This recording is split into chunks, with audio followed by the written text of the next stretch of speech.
I think Maxwell. Of course, Charlotte would have faith in you. I'm not. You know, I actually think you should. I feel like you should. Yeah. Okay, so we are gonna cruise into chapter 4. I know.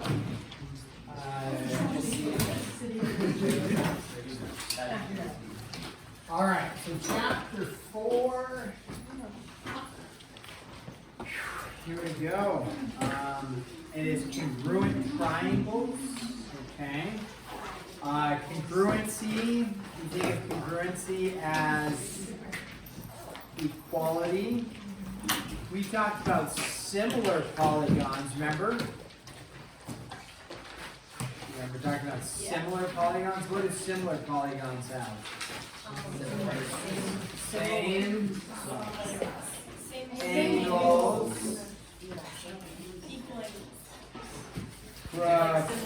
proportional sides. Didn't we talk about this? Yeah.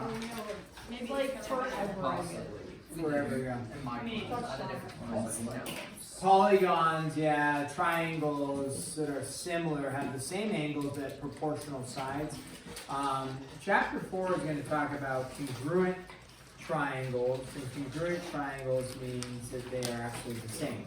They'll be same angles and the same sides, okay?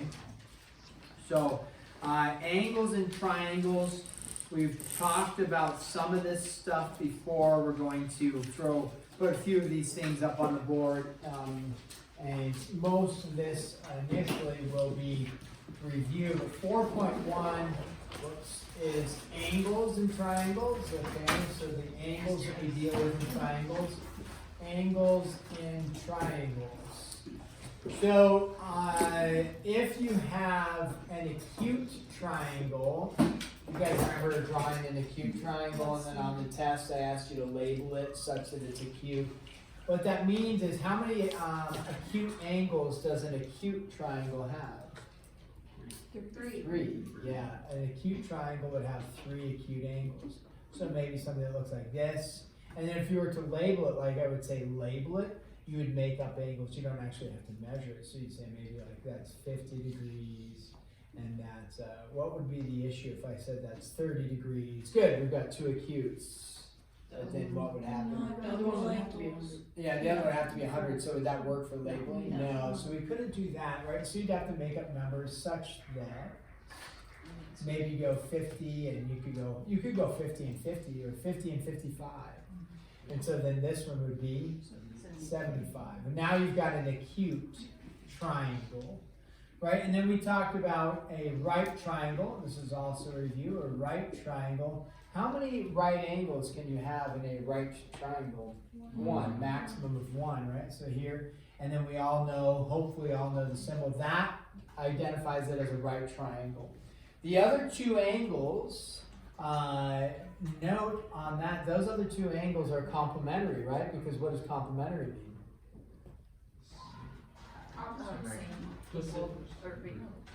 That's congruent. Add up to be 90. Supplementary, if you don't know this, you'd be writing it down. Even if you do know this, I'm writing, you're writing, but if you don't know what a complementary angle is, that would be a good opportunity to review it. Oh yeah, complementary, add up to be 90. What does supplementary do? 180. Add up to be 180. Yeah, I think that was on your test. There's a little part of the proof on there. I think supplementary on that one. And there were some other angles that were supplementary because the lines were parallel, which means they added up to 180. I think there was one on there. I know for sure. So make a note that the other 2 angles are complementary in a right triangle. But this would label it perfect, 90-degree symbol, right? So that's enough. Now in an obtuse, how many angles can be obtuse in a obtuse triangle? 1, yeah. So if you have an obtuse triangle, something maybe like this, only 1 angle can be obtuse. You can't have 2 angles that are greater than 90 and still make a triangle, right? It wouldn't be a triangle anymore. And so you would label this as, whatever, 130 degrees. that would be enough to label it as obtuse actually, because you get one obtuse angle, so I would allow for something like that. If I said draw the triangle, label it, you do that. Acute, you would need to represent all three are acute so that you don't accidentally put one of them as obtuse. Okay, then we have this triangle called scalene. I think scalene, I don't know if we've talked about scalene before, but scalene, what is a scalene triangle? No. Is the sides are all the same length? None of the sides are the same rating, right? Oh, none. Yeah, none. So scalene means no sides are the same. Okay, so none of the sides are the same. Now I'll give you a little bit of a, when we go to label it, if you say, okay, this is 3, this is, you know, you're making up a number 7, let's say, and then you say this is, I don't know, 12, let's say. That's actually, none of the sides are the same, but it's incorrect in terms of labeling. And at some point, the book will talk about this, I actually don't know where, but I'm going to talk about it now, is that any two sides have to add up to be greater than the third side. Meaning, 7 and 3 make 10. 10 is not greater than 12. So what you'd actually, this would be false, it's impossible. Because if you had a length of like 12, and then you had a length of 3, and then a length of 7, let's say, make it like that, is there any way for these two lengths, call that 3 and that's 12, to actually make something greater than 12 so that you could make some sort of triangle? It wouldn't ever be able to make a triangle, right? You'd always be falling short. And if it was exactly 12, let's say this was 5 and 7, you know, then in which case you'd have just a line on top of the line. There'd be no way to actually like make that angle, make an angle. So any two sides actually have to add up to be greater than the third side. So in labeling it and just making up numbers, you could say 9, that would be okay, because 3 and 7 is 10, which is greater than 9. 9 and 7 is 16, greater than 3. 9 and 3 is 12, greater than 7. So any two sides have to add up to be greater than the third side on a triangle. So I'm making up labels there, but you'd want to try and make them so that it's actually true. Okay. So scalene, what is it? No congruent sides or no sides equal. Okay, isosceles, which you guys have probably all heard of isosceles and worked with and talked about. Isosceles triangle has at least 2 congruent sides. It actually could have all 3 technically, and it would be called an equilateral as well. But isosceles has at least 2 congruent sides. And if you recall labeling congruency, it would be like a single slash to a single slash. That would be isosceles.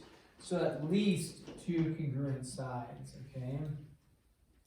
Now that means it could have all 3. So at least 2 congruent sides. There's some labeling on isosceles, things that you'll need to know. If I were to say draw an isosceles triangle, done. You've done well there. That's all you need to do, and you've labeled it. If I said label all the parts, something you would need to make a note of then is this would be what we call the vertex angle. Okay, so the top angle between the 2 congruent sides is the vertex angle. The other angles down here, this angle and this angle, these would be called base angles. And I'll write base angle and then base angle. Okay. So those are two parts of that. So you have the base angles, and then you have the vertex angle. And then the sides here, this is actually called the leg and a leg of the triangle, and then the bottom is called the base. Getting a lot of stuff written in there. But the sides that are congruent are called the legs, and then the bottom is called the base.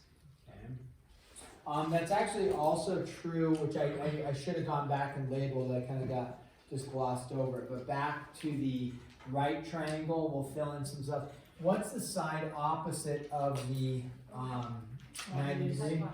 Hypotenuse. So you need to know that phrase like that. That's the hypotenuse. It's always the longest side of the triangle because it's opposite of the 90. So the hypotenuse. And then the other sides, those ones are actually also both called legs of the triangle.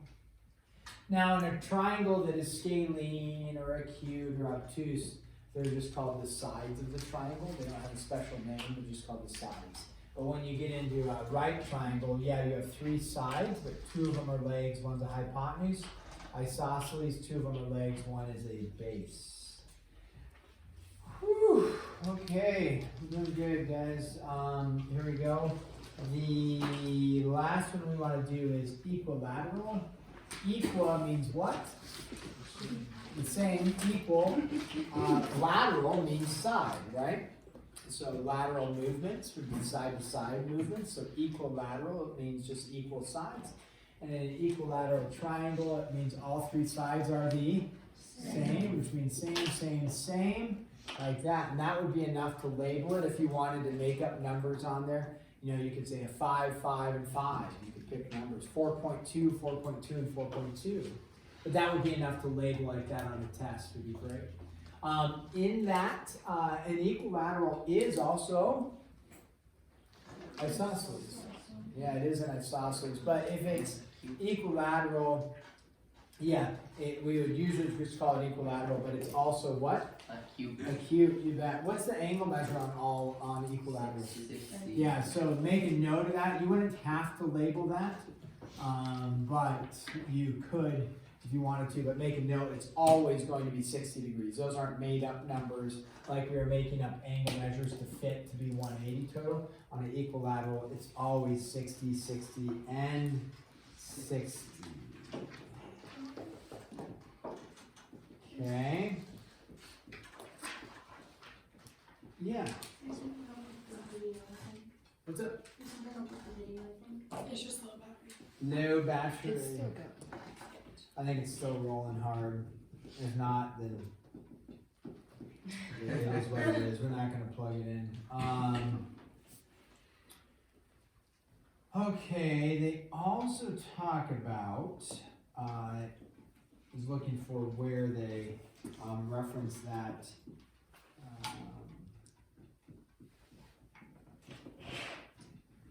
theorem. Okay, let's do this. This is the exterior angle theorem. Okay, it sounds intense. The exterior angle theorem. Okay, the exterior angle theorem states this, and I'll just draw a picture here, and then rather than write the whole thing out, although it's not that long, it just says the measure of an exterior angle of a triangle is equal to the sum of the measures of the two remote interior. A little bit of a mouthful there. But what's happening on an exterior angle theorem is this. We'll label our angles like, let's say 1, 2, 3, and then 4. Okay? So in that, we have 3 interior angles, right? In a triangle, there's 3 angles that are on the inside of the triangle. That would be 1, 2, and 3. You have 1 angle that is on the exterior. In this case, it's been labeled. Now you could extend this and make an exterior angle there. You could extend this, put an exterior angle there. But for this picture, we just have the 1 exterior you're looking at. The exterior angle theorem states this. The exterior angle 4 is equal to the sum of the measures. Sum stands for addition, okay, of the 2 remote interior. Well, remote means far away, right? Away. So if you look at 4, what is remote compared to 4? Not 3, because 3 is adjacent, right? So 2 and 1. So it's just 2 plus 1, at least the measures of. Technically, I should be writing measures of, like m measure of angle 4, measure of angle 2. But angle 4 is equal to the sum of 2 and 1. Okay? That should actually make sense, because if you think about it, 4 and 3 are supplementary, which means add together to be 180. And 1, 2, and 3 are not supplementary because it's 3 angles, but 1, 2, and 3 all add together to be 180, right? And so therefore, if you think of it that way, then 4 and these 2 should add up to be 180, if 4 and 3 add up to be 180. So that's why that works. So that's called the remote interior angle theorem. All right, then I'm going to put up here, this is the angle theorem. Angle, they actually call it the angle or the angle theorem, okay?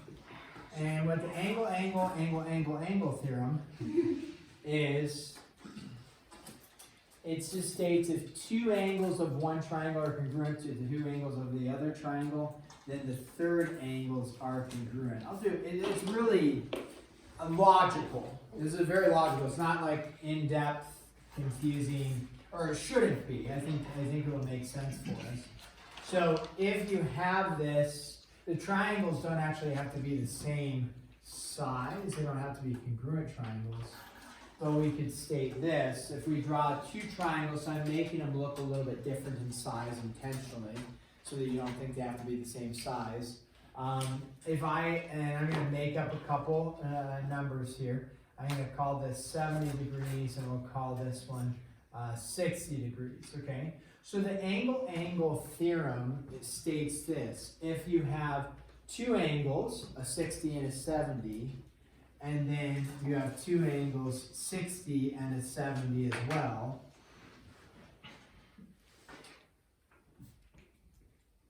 then what's implied is, what do we know about the third angle? You don't even have to know what the angle is, but they are going to be the same.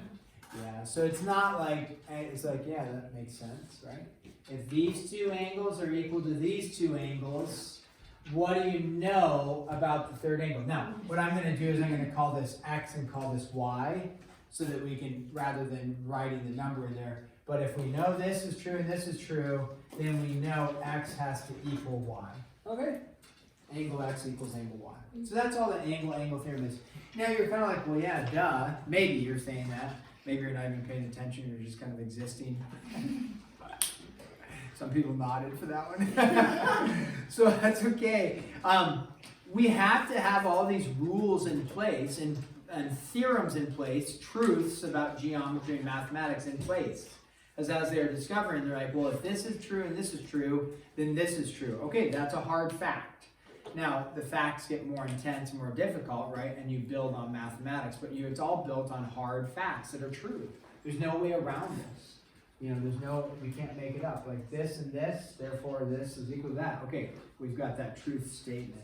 So it doesn't have to be difficult, but it's still a true statement that we deal with.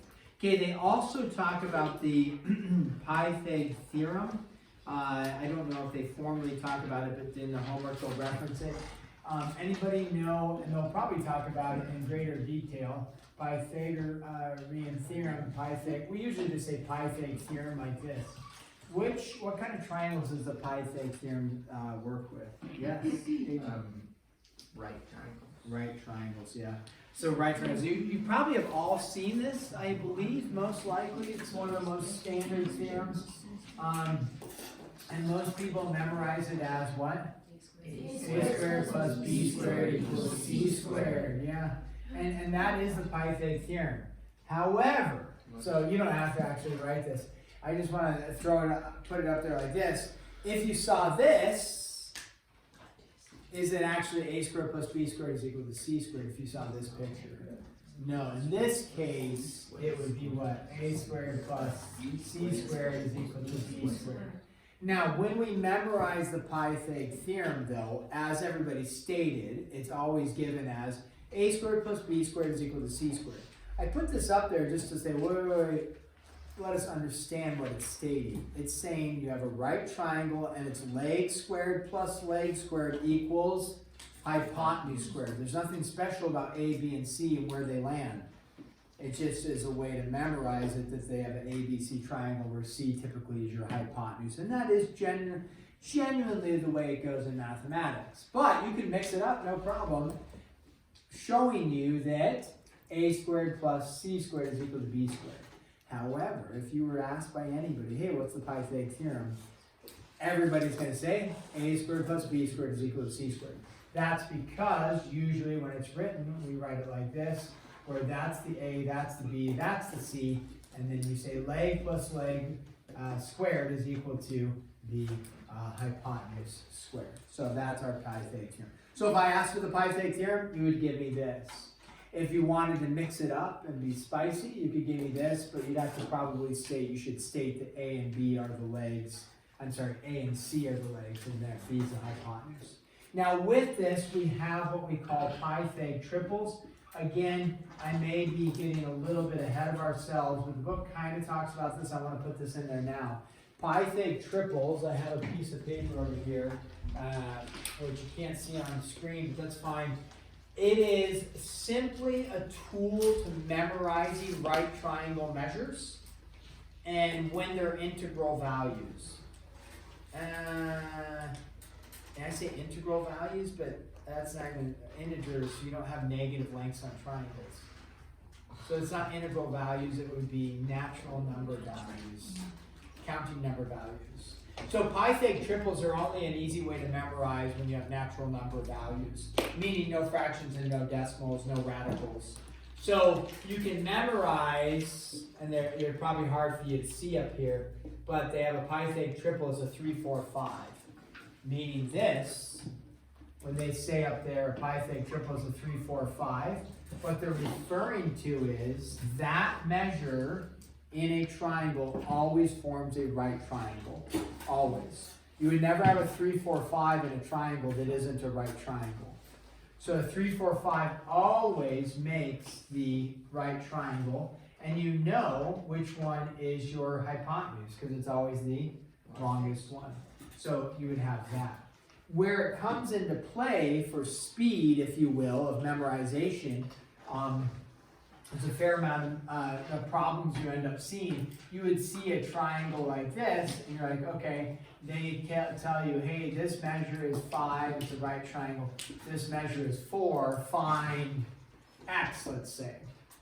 And you look at that, you're like, oh, right triangle, 5 hypotenuse, 4 leg. What's the other one? 3. It's a Pythag triple. You know it's a 3. Now with Pythag triples, there's an infinite amount because you can just keep making bigger and bigger triangles.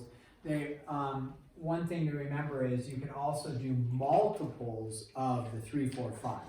When you look up here, I added the multiples, like wrote them in. You don't see the multiples listed because there's an infinite amount of multiples as well. So when I say a multiple, meaning if we multiply everything by 2, you could end up with a 6, 8, what's the hypotenuse? 10. Or multiply it by 3, you would end up with a 9, 12, 15. Those are all right triangles. And then you can again look up here and memorize if you want. There's a 5, 12, 13. That also makes a right triangle, 5, 12, 13. The value in memorizing Pythag triples, it just makes some of the mathematics a little quicker for you. Oh yeah, 3, 4, 5, got it. Not necessary to memorize these, but you'll see them and you're like, oh. And if you end up with any triangle that you have 3 natural numbers for a right triangle for the lengths in a right triangle, that's why they're called Pythag, and Pythag refers to what kind of triangles? Right. Wouldn't that be a great test question? Yeah, you bet. Is if you end up with any values that are natural numbers with a right triangle, you know it's a Pythag triple. Okay. But and some people are like, oh, I don't really care. I'm not going to memorize. No problem. Other people memorize. They're like, oh, it's so nice. I've got a handful of them as I'm doing problems. It's easy for me to solve. One of the tensions comes in this is that when people sometimes have this, actually they wouldn't have that. So no, let me show you another one. Let me show you, yeah. The tension is this. You might have this as a 5 and this as a 4, like that. And then people are thinking, oh, Pythag triple. But that's not the case because this is not going to be what this cannot be 3. Why can't it be 3? Yeah, it's less and it's not the longest side, right? And so 5 would have to be the hypotenuse. So sometimes you get people that might fall into that trap, if you will. Whew. Okay. Here we go.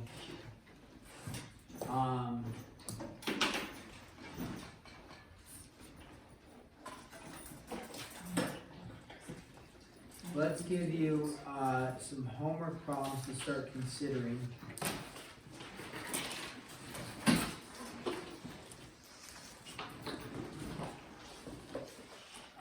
I don't have the homework assignment sheets for you, so you'll have to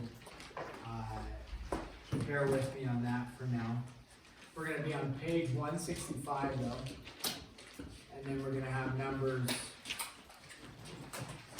Those ones are good, those ones are good. That's good, that's good.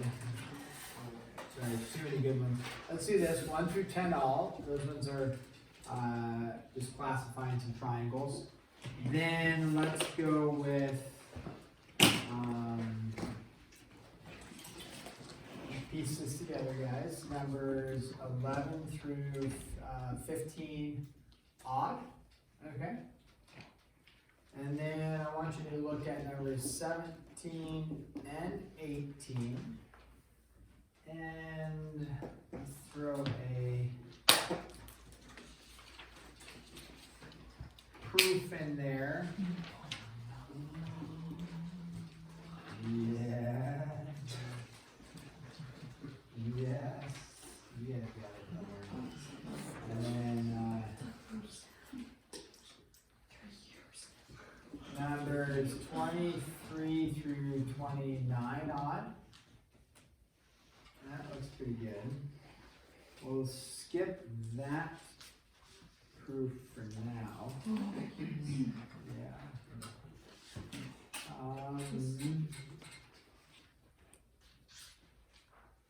You can skip that, skip that. Let's do number 37 and